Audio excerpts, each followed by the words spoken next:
আসসালামু আলাইকুম ওরহমতুল্লাহ।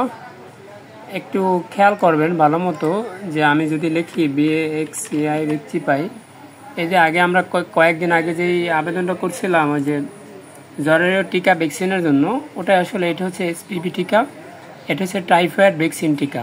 এটা যদি আপনি চাপ প্রয়োগ করেন, তারপরে এখানে নিবন্ধনে চাপ দিতে হবে। নিবন্ধনে চাপ দিলে এখানে জন্ম তারিখ লিখতে হবে, এখানে জন্ম নিবন্ধনের নাম্বার লিখতে হবে, এখানে নারী পুরুষ সিলেক্ট করতে হবে এবং এখানে হচ্ছে একটা ক্যাপস আসবে। এই ক্যাপসটা এখানে পূরণ করে দিয়ে যাচাই করানোর চাপ দিলে অথবা ফোন নাম্বার আসবে। এটা হচ্ছে বর্তমানে টাইফয়েড ভ্যাকসিনের আবেদনের প্রক্রিয়া, কিন্তু সার্ভার এখন পর্যন্তই অন হয় নাই।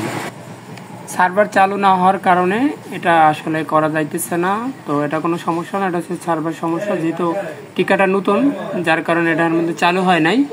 তো আপনারা যারা ট্রাই করবেন অবশ্য ঘাবড়াবার কিছু নাই, ধৈর্য ধারণ করুন অথবা কাগজপত্র জমা রেখে দেবেন, যে ফোন নাম্বার লিখে রাখবেন এবং কে কোন ক্লাসে পড়ে এটাও লিখে রাখবেন, যে আসলে আসলে সার্ভার চালু হলে করে দেবেন।